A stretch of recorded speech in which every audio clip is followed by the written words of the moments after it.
O Brasil saiu no ano passado do mapa mundial da fome.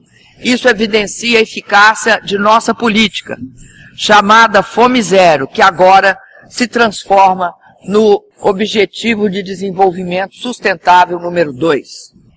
A ambição continuará a pautar nossas ações. Eu sou Carlos Galdino e vamos lá. No ar. Politicast News. Em resposta aos protestos de 2013, o Senado aprovou uma emenda constitucional que torna transporte público um direito social. Com isso, o transporte público se junta ao grupo de direitos garantidos na Constituição, que hoje é composto por educação, saúde, alimentação, trabalho, moradia, lazer, segurança, previdência social, proteção à maternidade e à infância e assistência aos desamparados. O curioso dessa questão é que justo nessa época é quando a gente vê ações lá no Rio de Janeiro, como já dissemos por aqui, de impedimento dos adolescentes e jovens das periferias de irem às praias. Uma medida que foi prometida pelo governo lá do Rio foi que eles iam cortar linhas de ônibus para as praias, que saíssem das comunidades até as praias. E aí a questão é, com o transporte público sendo um direito constitucional, justamente para permitir mobilidade urbana, como é que vai ser lá no Rio de Janeiro? Como é que eles vão lidar com esse problema que eles estão tendo com arrastões de um lado e a segregação promovida pela polícia do outro? E o curioso é que quando a gente vê que há claramente dois pesos e duas medidas. O jovem da periferia, quando pega um ônibus para ir para a praia no fim de semana, esse simples ato, pela possibilidade de ele ser um criminoso que vá fazer arrastão em algum momento, só por uma possibilidade ele é impedido de ir e é levado pela polícia para longe, né? Enquanto isso, gangues de classe média e classe alta se juntam para espancar supostos criminosos, porque o julgamento, quando passa a ser feito por um grupo pequeno, não dá para ir nesse discurso de que eles estão punindo criminosos. Algumas vítimas dessas gangues vão ser de fato criminosos, mas outras vão ser julgadas por mero preconceito, por parecer criminoso na visão deles. E esses grupos se formam, vão lá agredir outros, e esse vigilantismo acaba parecendo estar legitimado pela polícia, que não faz nada, deixa as coisas acontecerem. Aí a gente vê que, de um lado, a possibilidade de um crime já resulta em uma punição, enquanto do outro, um crime de fato acontecendo é tratado como se fosse natural, como uma reação natural. Justiça anula uma multa de 1,76 bilhões de reais. Essa é interessante porque, segundo notícias, é a maior multa da história do CAD e, mesmo assim, acabou sendo anulada pela juíza Liviane Soares de Vasconcelos, alegando o seguinte: apesar de o CAD ter outros indícios da prática de cartel, não teria chegado a multa sem os grampos telefônicos e os documentos apreendidos. Aí vem esse ponto interessante, né? Ela reconhece que há outros indícios, mas ainda assim anula essa multa. A multa era contra a White Martins, produtora de gases, e foi aplicada em 2010. Aí quando a gente vê que existem juízes que acabam anulando certos processos que poderiam prejudicar empresas, mas para resolver um problema, com uma punição por uma prática ilegal dessas empresas, a gente fica pensando no que pode acontecer com o recente desmembramento da Lava Jato. Esse é outro ponto. A Lava Jato foi desmembrada lá no STF quanto às operações que não tenham a ver diretamente com a Lava Jato. E o medo que o pessoal está tendo dessa medida, é que alguns juízes acabem facilitando a vida dos réus a partir desse momento. E aí, se isso vai acontecer ou não, assim, pelo que a gente vê em outros casos, na história do Brasil é comum esse tipo de coisa. Outras operações de investigação acabaram naufragando por conta de juízes anularem provas. E tem esse caso recente aqui de lá referente a essa multa lá no CAD. Vendo isso tudo, é difícil a gente se animar com essa medida. Embora os ministros lá digam que esse procedimento acabará beneficiando por conta de alguém poder alegar ilegalidade no processo pelo fato de um juiz só julgar todos esses processos, sem haver o procedimento normal de processos novos, que é sorteio entre um dos membros, um dos ministros. Agora um pouco de partidos políticos. Finalmente, depois de muita tentativa, a Marina Silva acabou conseguindo registrar o partido dela, o Rede Sustentabilidade. Ele foi aprovado no TSE, ele tem a legenda 18 e já conta com alguns políticos assim, relevantes, né, afiliados a ele, porque a nossa lei eleitoral permite a migração de políticos de um partido para outro sem perda de mandato, no caso de um partido recém-criado. Assim, nós temos a Heloísa Helena e o Randolfo Rodrigues, do PSOL, saíram do PSOL e foram para o Rede, e o petista Alessandro Molon. No caso da Heloísa Helena, não é novidade, porque desde o ano passado, na campanha que ela fez para senadora aqui por Alagoas, eu já achei curioso que ela utilizasse todo o material publicitário dela sem as cores do PSOL e sem sem aparecer do lado da Luciana Genro, pelo menos os que eu vi, o material que eu vi. Era como se fosse uma candidatura independente de partido, e sem contar que ela é amiga da Marina já há muito tempo. Sim, eu já tinha essa expectativa que, se ela fosse eleita, em algum momento, assim que a Rede Sustentabilidade fosse oficializada, ela deixaria o PSOL e partiria para o novo partido. A Rede Sustentabilidade conseguiu 5 deputados e se tornou bancada. E indo para o PSOL, com a saída do Randolfo Rodrigues, o PSOL deixa de ter senadores, deixa de ter representação lá no Senado. Como se fosse para compensar, o Glauber Braga, que era deputado pelo PSB, saiu do PSB e ingressou no PSOL. Com isso, o PSOL volta a formar uma bancada com direito a pronunciamento do líder de bancada durante as sessões. Já faz algum tempo que a Marta Suplicy anunciou que deixaria o PT, inclusive fazendo críticas ao partido, e recentemente ela partiu para o PMDB. É muito curioso isso, né? Um político que reclama das práticas do PT quanto à corrupção, quanto a tudo isso que a gente vê, né? O poder pelo poder, como a Marina costumava dizer, e criticando isso, deixa o PT para ir para qual partido? Para o PMDB, que é um partido que tem uma postura de centro, ou seja, não tem uma ideologia política muito definida. E, inclusive, na situação lá de mudança do partido, em um evento que teve, ela elogiou a postura de Michel Temer, Eduardo Cunha e companhia. Sinceramente, uma pessoa que sai do PT com esses argumentos, vai para o PMDB elogiando o Eduardo Cunha, dá para acreditar? Dá para confiar numa pessoa assim? E agora, quanto a partidos novos, além do Rede, temos mais 2 pedidos de formalização de partido que tiveram um resultado lá no TSE.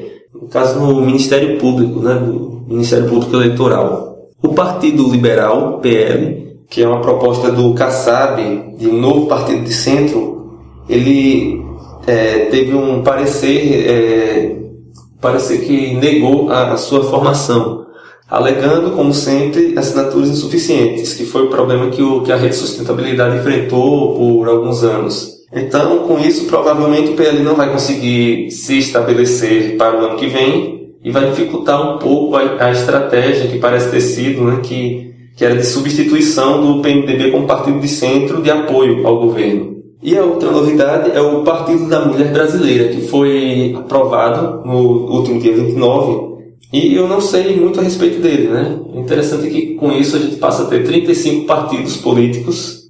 Como é um partido de uma causa muito específica, que o objetivo deles é melhorar, trazer mais igualdade na representação de gêneros nos poderes, que inclusive está em alta, faz eco com a proposta, com a mini-reforma do Senado, que pretende garantir uma porcentagem de participação feminina no Legislativo. Então eu acho que é interessante ter esse tipo de iniciativa. Eu não sei se ela tem força para se tornar um partido relevante no longo prazo. Partidos de causas ideológicas, como o Partido Verde, o Partido Pirata ou o Partido da Mulher Brasileira, são importantes para reforçar suas ideologias no jogo político. No encontro das Nações Unidas foram definidos 17 objetivos a serem atingidos nos próximos 15 anos, se não me engano, que se detalham em mais de 160 metas específicas. Mas esses 17 objetivos, eles estão bem definidos e são interessantes, olha só. São eles: acabar com a pobreza, fome zero e agricultura sustentável, assegurar saúde e bem-estar da população, educação de qualidade para todos, igualdade de gênero, que aí não se restringe ao masculino e feminino, mas a toda a diversidade que a gente tem hoje em dia, quanto à identidade de gênero, água potável e saneamento para todos em todas as cidades, e mais energia acessível e limpa, trabalho decente e crescimento econômico para todos. Mais uma vez, né, esses objetivos eles almejam que essas conquistas sejam alcançadas por todo o planeta, por todos os países. Outro objetivo é quanto à indústria, para que haja inovação e infraestrutura, que haja uma estrutura mais sustentável e inclusiva, pela redução das desigualdades dentro dos países e entre os países, para que haja cidades e comunidades sustentáveis, por padrões de produção e consumo responsáveis, que é um problema hoje em dia, que a obsolescência programada e a perceptiva tem fomentado essa irresponsabilidade na produção e no consumo, que a cada 6 meses ou até menos a gente precisa, por esse discurso, trocar de aparelho celular, trocar de computador, trocar de objetos e cada vez mais abandonar equipamentos que ainda funcionam perfeitamente, meramente por questões de moda ou de algum recurso ou outro muito específico que na prática não faz tanta diferença. Ação contra mudanças gerais do clima. Temos como objetivo lidar com a vida na água, com a conservação e uso sustentável, tanto em oceano quanto em mares e rios. Quanto à vida terrestre, temos que fazer o uso sustentável dos ecossistemas terrestres, combater a desertificação, reverter a degradação da terra e deter a perda da biodiversidade. Paz, justiça e instituições eficazes. Temos como objetivo promover sociedades pacíficas e inclusivas e que haja justiça para todos, e todos os povos. E por fim, tem o objetivo de parcerias e meios de implementação, que traça estratégias para finança, tecnologia e capacitação para que esses objetivos todos e essas metas todas sejam alcançadas. É como se fosse um meta-objetivo. Ainda na ONU foi discutido o caso da Síria, a guerra da Síria contra o Estado Islâmico. O interessante é que os Estados Unidos querem atacar o Assad, mas é ele que está se opondo ao Estado Islâmico no momento. Por mais que tenha essa guerra por lá, né, que ele tenha suas posturas condenáveis, ele é a única força do momento que está tentando combater o Estado Islâmico. E aí o que aconteceu é que, enquanto a Rússia pede apoio ao Assad nessa guerra, os Estados Unidos, na voz do Barack Obama, disseram que o Estado Islâmico não vai durar muito, vai cair, e pediram para o Assad renunciar. E aí fica a impressão de que essa guerra lá, ela não andou, assim, não teve apoio do restante do mundo, porque ela ecoou também na rivalidade antiga entre os Estados Unidos e a Rússia. Pelo menos é a impressão que fica. E enquanto isso acontece, enquanto ficam discutindo se ajudam ou não, que lado ajudar, como acabar a guerra do melhor jeito, sem fortalecer um possível inimigo futuro, a guerra continua acontecendo, os crimes de guerra acontecem, atrocidades, mortes, e uma quantidade cada vez maior de refugiados saem do país tentando conseguir viver em um canto onde haja paz, que é o que está levando a uma discussão complexa lá na Europa, né? O pessoal já está até levantando muros para evitar a entrada de refugiados. Mas é isso, enquanto ficam discutindo detalhes, as coisas continuam acontecendo lá e as consequências danosas para a humanidade continuam. Não vão parar para esperar um resultado. Há 3 anos a Rússia propôs a renúncia de Bashar al-Assad em nome da paz. sem apoio ocidental. Oficialmente, a Rússia apoia al-Assad há 4 anos e meio. Chamou atenção também a proposta ambiental que a Dilma apresentou lá na ONU. Entre as propostas que ela falou estão o fim do desmatamento ilegal, a restauração e o reflorestamento de 12 milhões de hectares, a recuperação de 15 milhões de hectares de pastagens degradadas, a integração de 5 milhões de hectares de lavouras e pecuárias para que sejam reintegradas à floresta e a garantia de 45% de fontes renováveis no total da matriz energética. Olha, eu acredito que os povos indígenas que ainda existem por aí, eles têm um respeito e uma forma de lidar com a natureza muito madura, muito antiga também. E se essa reintegração fosse feita e colocada nas mãos dessas tribos para que eles tomassem conta e fossem parceiros do Estado brasileiro na fiscalização do desmatamento e de tudo isso, eu acredito que teríamos um resultado muito positivo. E agora quanto à reforma política. Enquanto a emenda constitucional que nasceu na Câmara dos Deputados e foi para o Senado continua no Senado engavetada, a mini-reforma política que nasceu no Senado passou pela Câmara e chegou à presidenta. E agora a Dilma sancionou essa mini-reforma, vetando o financiamento empresarial de campanha, inclusive apontando para a decisão do STF pela inconstitucionalidade do financiamento empresarial de campanha. Os ministros do STF fizeram cruzamento e a Dilma cabeceou para acabar com o financiamento empresarial. Acontece que o Eduardo Cunha está pressionando para derrubar esse veto. Está para ser votado o final do pacote de vetos lá da presidência, se o Congresso derruba ou não. E o Eduardo Cunha está tentando pressionar para que os vetos referentes à reforma política entrem na pauta. O que, segundo o Renan, contraria a legalidade, porque, segundo ele, o prazo mínimo para entrada em pauta dos vetos é de 30 dias após a sua divulgação. E sobre isso de financiamento empresarial de campanha, todo mundo que tem um mínimo de pensamento a esse respeito, que analise o mínimo da situação, percebe facilmente que empresas não deveriam doar para candidatos em campanhas eleitorais. Afinal, quem tem direito de interferir e de definir quais são os representantes políticos que temos são os cidadãos. Empresas não votam, os cidadãos é que votam. A partir do momento que a empresa é permitido o financiamento, é permitido a ela que interfira no resultado das eleições, utilizando meramente o poder financeiro. E as empresas que fazem isso não vão fazer isso por ideologia. A empresa não tem ideologia, a empresa visa lucro. E, assim, várias pessoas já disseram que a fonte da corrupção, a mãe de toda a corrupção é o financiamento empresarial.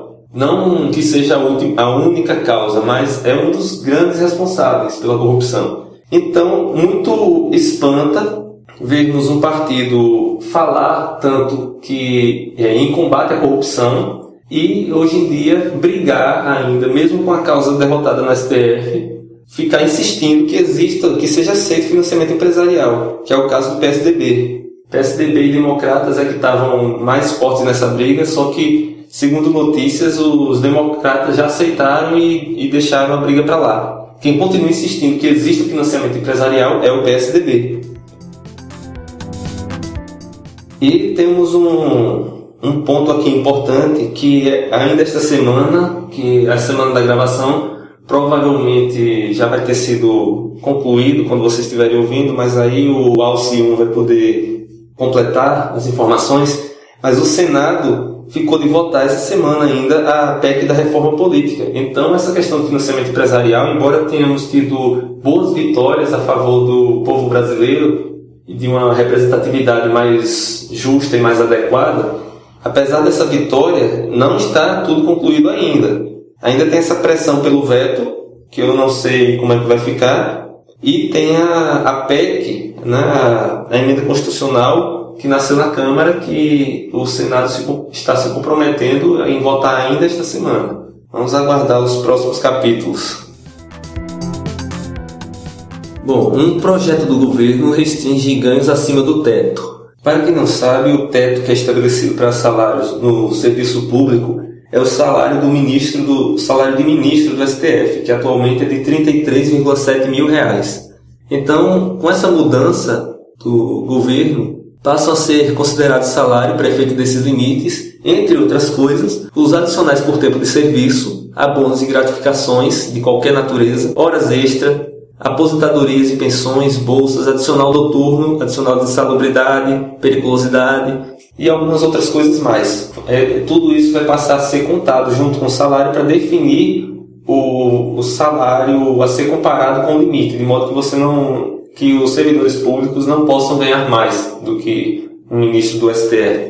Ficam de fora dessa medida diárias, auxílio mudança, auxílio transporte e auxílio alimentação.